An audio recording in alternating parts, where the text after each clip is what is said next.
Maxas en Somalie est l'une des 5 zones reprises des mains des milices Shebab par les forces armées somaliennes et celles de l'AMISOM.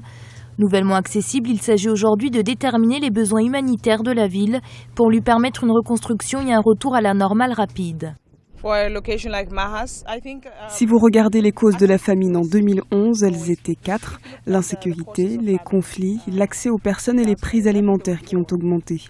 L'accès à la nourriture est donc difficile. Nous devons soutenir le peuple de Maxas afin d'obtenir plus de nourriture à des prix moindres.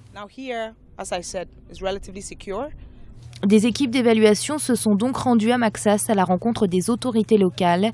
Et les besoins identifiés les plus urgents sont l'accès à la nourriture et aux soins médicaux, l'eau, l'assainissement, l'éducation et la vaccination du bétail. Et ce qui pose problème avant tout est le mode d'approvisionnement. Les principales routes ont été bloquées face à l'insécurité, augmentant ainsi le coût des transports, des denrées alimentaires et du matériel médical. Nous devons revenir, réévaluer ce que nous avons en stock, voir quels sont les besoins. Nous l'avons déjà fait dans certaines de ces zones nouvellement accessibles.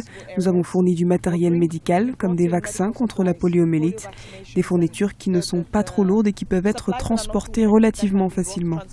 Nous l'avons fait et nous allons essayer de faire la même chose ici.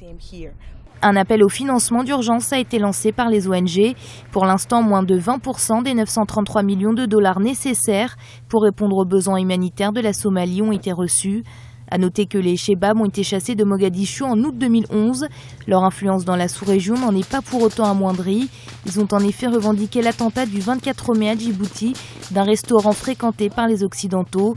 Une mise en garde aux pays africains engagés dans la lutte contre les Shebab en Somalie.